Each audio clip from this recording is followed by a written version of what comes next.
Hello students, welcome to my YouTube channel study with Rakesh sir. So आज मैं आपके लिए लेकर आया हूँ class 12 political science second term chapter image alternative centres of power, यानी कि सत्ता के वैकल्पिक केंद्र, जो कि आपकी वेटेज रखता है पूरे 4 मार्क्स की। इस पे मैं इसके जो सब टॉपिक है ब्रिक्स और रशिया, उस पर मैं ऑलरेडी वीडियो बना चुका हूँ। सो ये आपका नेक्स्ट सब टॉपिक है इसमें। So let's start the video. Video को स्टार्ट करने से पहले अगर आप चैनल पे नए हैं तो चैनल को सब्सक्राइब करना ना भूले, 12th क्लास के स्टूडेंट्स को फॉरवर्ड करना ना भूले। Let's start the video. देखिए बच्चों, आपका जो सीबीएसई ने एक नोटिफिकेशन दिया था, जो कि आपके ना 11th और 12th का पॉलिटिकल साइंस का पूरा सिलेबस उसमें बताया था, बल्कि चैप्टर वाइज भी उसमें बताया है। अगर मान लीजिए आपके ब्रिक्स है, रशिया है, इंडिया है, इजराइल है, इसमें आपको क्या क्या पढ़ना है, ठीक है। तो उसमें ऐसे थोड़ा सा इंट्रोडक्शन दिया हुआ है, क्योंकि बुक में ये प्रिंटेड नहीं है। तो इंट्रोडक्शन हम पढ़ते हैं पहले इंडिया के बारे में।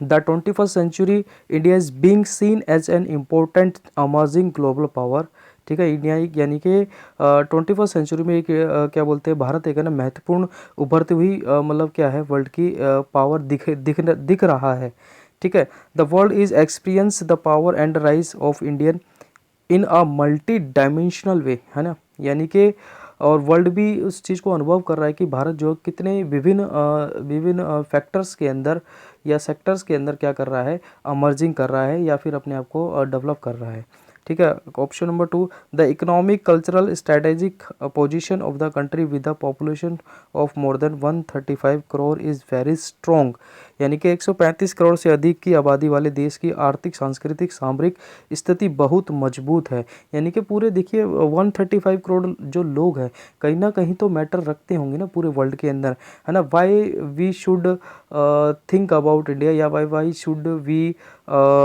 डिस्कस अबाउट इंडिया, है ना। पूरे वर्ल्ड के अंदर इंडिया के बारे में डिस्कस होना चाहिए या नहीं होना चाहिए, क्योंकि ना कुछ टाइम से क्या हो रहा है कि क्या बोलते हैं कि इंडिया एक ना मतलब पूरे वर्ल्ड पे एक ना पॉलिटिकली लीडर बन के उभर रहा है ना। मतलब एक इमेज आ रही है इस पे इंडिया की, कि भी इंडिया भी एक कंट्री है। 135 जो करोड़ जो पीपल है वो एक साथ ही हैं, ठीक है, वो अलग बटे हुए नहीं हैं। तो वो 135 करोड़ जो लोग हैं वो कुछ भी विश्व में वर्ल्ड के अंदर कर सकते हैं, ठीक है। तो ये भी इंट्रोडक्शन उस सीबीएसई के नोटिफिकेशन में ही लिखा हुआ था इंडिया के बारे में।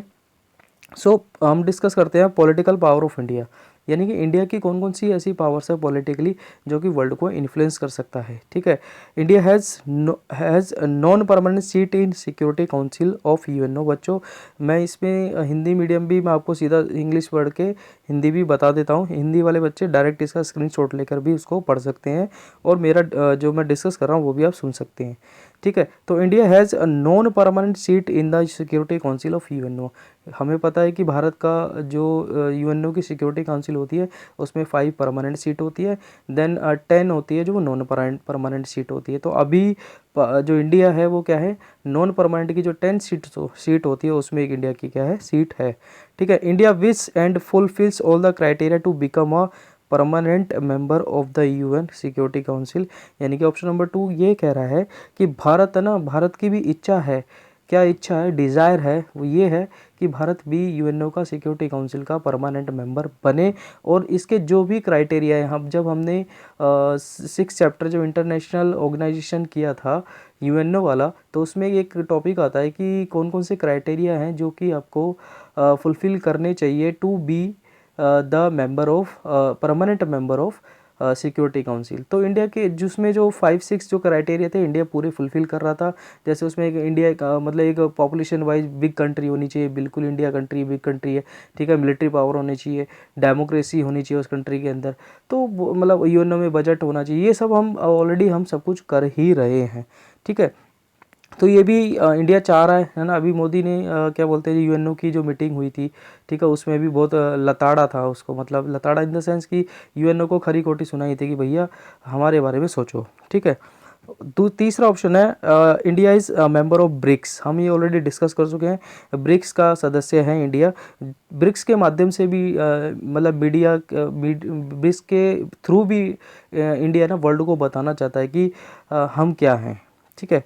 India is the member of G20। G20 का जो ग्रुप है, ग्रुप ऑफ 20, उसका भी क्या है, एक सदस्य है। India is the member of the SAARC and SAFTA and acts very important role in the SAARC, ठीक है। सार्क जो है South Asia association for regional corporation जो है, और जो साफ्टा है South Asia free trade area, भारत इसका क्या मेंबर ही है। और पूरे जो क्या बोलते हैं एशिया के साउथ एशिया के अंदर भारत एक है ना बहुत इंपॉर्टेंट रोल प्ले करता है। ठीक है। ऑप्शन नंबर 6 है India emerging as a global leader. और एक देखिए अभी चाहे कोरोना को लेकर हो या किसी भी चीज़ को अगर लेकर बात हो, तो इंडिया एक ना ग्लोबल लीडर के रूप में क्या आ रहा है, सामने आ रहा है। ठीक है। India is trying to be member of ASEAN, और क्योंकि भारत है ना आसियन का सदस्य नहीं है, लेकिन आसियन के जो दूसरे देश थाईलैंड हो गया, सिंगापुर हो गया, इनके साथ इंडिया क्या कर रहा है, बहुत मतलब अपने इकोनॉमिकल रिलेशंस मतलब काफ़ी अच्छे ठीक कर रहा है, और हमारे साथ उनके बिजनेस ट्रेडिंग होती भी है। ठीक है। India improving the relations with USA, European countries and the middle east countries. ठीक है। इंडिया ये भी कोशिश कर रहा है कि अब देखेंगे यूएसए से हमारी कितनी रिलेशंस है, वो कितने मतलब अब मतलब सुधर गए हैं। ठीक है। और यूरोपियन कंट्रीज जैसे फ्रांस से है, ठीक है, और क्या बोलते हैं अभी राफेल जो लिया था फ्रांस से लिया था हमने। ठीक है। तो ब्रिटेन है, इनसे भी हमारे रिलेशंस अब क्या हो रहे हैं, एज ए पॉलिटिकली और इकोनॉमिकली मतलब इम्प्रूव हो रहे हैं। ठीक है। और मिडल ईस्ट की कंट्री जो है जैसे ईरान इराक वगैरह, इनके साथ भी इंडिया, जैसे इजराइल है, इजराइल के साथ भी एक मतलब हम अपना नई मतलब कि हम अपने रिलेशन सुधार रहे हैं। ठीक है। तो ये पॉलिटिकल पावर ऑफ इंडिया है कि पॉलिटिकल वाइज इंडिया पूरे वर्ल्ड को कैसे इन्फ्लुएंस या प्रभावित कर सकता है, ये कुछ पावर्स थी उसके पास। ठीक है। एज इट इज़ ये बच्चों हिंदी में भी यही है। ठीक है। अब हम डिस्कस करते हैं military powers of India. India के पास ऐसी कौन सी मिलिट्री पावर्स है जो अमेरिका को या फिर मतलब अदर जो रशिया है या फिर यूरोपियन कंट्रीज़ की नाटो जो फोर्सेस है, या उनमें मतलब कहाँ स्टैंड करती है या कहाँ तक उनको टक्कर देती है। ठीक है। India is a nuclear weapon state. हमें पता है कि भारत एक क्या है, एक परमाणु राज्य है, यानी कि न्यूक्लियर, भारत के पास भी न्यूक्लियर टेस्ट कर लिए थे हमने 1974 में फर्स्ट टेस्ट किया था, फिर देन 1998 में जो हमने मई में किया था वो हमारे क्या हुए थे, सक्सेस हुए थे। यहाँ पे जो बच्चों ये लिखा हुआ है 156 का मतलब यहाँ पे ये है कि 156 हमारे पास क्या है, न्यूक्लियर वेपन्स हैं हमारे पास। ठीक है। अभी पीछे रशिया में जब हमने पढ़ा था बच्चों, रशिया के पास आपको पता है ना 6400 हैं उनके पास, 6400 है उनके पास, और हमारे पास सिर्फ क्या है 156 है। तो इसलिए तो हमने पढ़ा कि Russia as an alternative sector, यानी कि मिलिट्री वाइज। ठीक है। India has the second largest active military forces. देखिए एक्ट यहाँ पे मैंने इसका ये भी बनाया है, इसकी बाकी पीछे शायद नहीं, अभी इसमें नहीं है, ये आप देखेंगे यहाँ पे जूम करके। तो बेसिकली क्या है, इंडिया अगर हम नंबर्स में बात करें, ठीक है, जैसे एक्टिव मिलिट्री पर्सनल्स मतलब क्या है, जैसे कि हमारी जितनी भी फोर्सेस है, ठीक है, मतलब एयर फोर्स होगी, आर्म फोर्सेस, मतलब सभी आर्म फोर्सेस जो है उसमें एक्टिव अभी हमारे इन नंबर्स के अंदर, नंबर्स इन द सेंस जैसे चाइना के पास है 21,85,000, यानी कि 21,85,000 क्या है मिलिट्री, मतलब एक्टिव मिलिट्री पर्सन है, यानी कि मिलिट्री फोर्सेस है उनके पास। और इंडिया के पास क्या है 14,45,000 है, और यूएस के पास कितनी है 14 लाख से ओनली। तो मतलब यूएस और हमारे में ज़्यादा फर्क नहीं है। इनफैक्ट बच्चों अभी चाइना और हमारे में भी ज़्यादा फर्क नहीं था, है ना। हमारी 13 लाख थी तो उनकी 13 लाख कुछ 30-40 हज़ार ही थी। यहाँ जब मैंने 2018 या 19 की बात है, जब मैं इस पे लेक्चर मतलब डिस्कस करते थे हम, तो अब देखो चाइना अपनी कितनी मतलब 6-7 लाख कितनी मतलब एड ऑन मतलब और भी बढ़ा चुका है वो। ठीक है। तो इंडिया क्या है कि सेकंड नंबर पे है जिनके अपने एक्टिव मिलिट्री जो है एक्टिव मिलिट्री क्या बोलते हैं फोर्सेज हैं, वो कितनी है 14 लाख मतलब 45,000, यानी कि 40,45,000 है, जो कि क्या करती है सेकंड नंबर पे आती है। ठीक है। देन मिलिट्री पावर्स के अंदर देखिए अब ये इंटरेस्टिंग चीज़ें आने वाली है बच्चों कि India become third Asian nation who got STA1 membership on 2016। बच्चों देखो ये आपने शायद पहली बार ही सुना होगा STA1। ठीक है। अभी मैं आपको एक और मैं सर्कल करता हूँ इसमें, जैसे कि हमारा क्या बोलते हैं MTCR, ठीक है, वॉसेनार अरेंजमेंट, ठीक है, ऑस्ट्रेलिया ग्रुप। ठीक है। अब ये जो चीज़ें हैं ना बच्चों, ये अभी रिसेंटली कुछ 4-5 सालों में इंडिया की मिलिट्री वाइज क्या हुई है, चेंज हुई है। ठीक है। तो STA1 जो है, ठीक है, STA1 में मतलब देखो अगर आप नेट पे इसको सर्च करोगे, अभी ये STA1 में इंडिया को मेंबरशिप मिली है। STA1 में STA जो होता है बेसिकली क्या होता है, US अप्रूव करता है। ठीक है, और चाइना भी इस लिस्ट में नहीं है, इंडिया को वो मिल गई है। ये तो है इंडिया और अमेरिका के रिलेशंस किस तरह से सुधर रहे हैं। तो STA1 में बेसिकली क्या है कि इसके अंदर है ना, जैसे मान लो इंडिया के पास अगर मान लो कोई मुझे मतलब इंडिया को कोई वेपन चाहिए US से या फिर फ्रांस से, तो इंडिया क्या करेगा, वो डायरेक्ट उस वेपन्स को ना खरीद कर या फिर मतलब उनसे टेक्नोलॉजी शेयर करेगा, और टेक्नोलॉजी शेयर करने के बाद इंडिया उसका प्रोड्यूस खुद करेगा वेपन्स का। और दूसरी बात है कि इंडिया अपने वेपन्स को क्या कर सकता है, सेल और परचेज भी कर सकता है। ठीक है, ये STA1 में। ऐसे ही क्या है, MTCR है जो नीचे लिखा हुआ है, जो कि इंडिया मेंबर बनता है 2016 में। ठीक है, यहाँ पे लिखा हुआ है, देखो यहाँ पे। ठीक है, और वाशिनार अरेंजमेंट है, ये भी 2017 में इंडिया को मेंबरशिप मिलती है। बहुत बड़ी बात होती है बच्चों, जब हम एज ए मिलिट्री कंट्री को जो ये वाशिनार अरेंजमेंट, MTCR और क्या बोलते हैं STA1 में मेंबरशिप मिलती है। इनको हम और भी आप बच्चे नेट पे ढूंढ के अच्छे से पढ़ सकते हैं कि बेसिकली इसमें और क्या क्या फैसिलिटीज़ उनको मिलती है। ठीक है, India also joint Australia group in 2018, ये भी इंडिया ने ज्वाइन किया 2018 के अंदर। ठीक है, India military joint first world war. First world war देखिए, इंडिया को पहले से ही एक्सपीरियंस है मिलिट्री को, इंडिया की जो मिलिट्री है उसको ऑलरेडी मतलब फर्स्ट वर्ल्ड वॉर से क्या है, एक्सपीरियंस है। क्योंकि हम फर्स्ट वर्ल्ड वॉर के अंदर जाते हैं और जो भी हमारे जो जवान शहीद होते हैं उनके जो नेम लिखे होते हैं वो कहाँ लिखे होते हैं, वो इंडिया गेट पे लिखे होते हैं। ठीक है, तो ये कुछ फैक्टर्स हैं जो इंडिया को क्या बनाते हैं, क्या बोलते हैं, इंडिया को बनाते हैं मिलिट्री पावर्स, इंडिया को मतलब अल्टरनेटिव सेंटर बना देते हैं मिलिट्री वाइज। ठीक है, चलिए अब हम डिस्कस करते हैं economic powers of India. India की इकोनॉमिकल वाइज क्या पावर्स है जो कि वर्ल्ड को इन्फ्लुएंस कर सकती है, प्रभावित कर सकती है। India is an emerging power and it's economic growing in very rapidly form. India क्या उभरती हुई महाशक्ति है और बहुत ही तेज़ी से क्या कर रही है, उसकी मतलब अर्थव्यवस्था जो है बहुत तेज़ी से बढ़ रही है। ठीक है, India targeting the goal of 5 trillion economy, मतलब अभी मोदी सरकार ने ही डिक्लेयर किया है कि हम 5 ट्रिलियन डॉलर की इकोनॉमी को क्या करेंगे, हम कैच करेंगे, हम उसको प्राप्त करने की कोशिश करेंगे। ठीक है, इंडियन जैसे इसमें अभी हम अभी डिस्कस कर लेते हैं। देखिए अभी हम कहाँ हैं, ये हम अगर हम यहाँ देखें इंडिया का 2.66 डॉलर ट्रिलियन में है, देखो ये लिखा हुआ।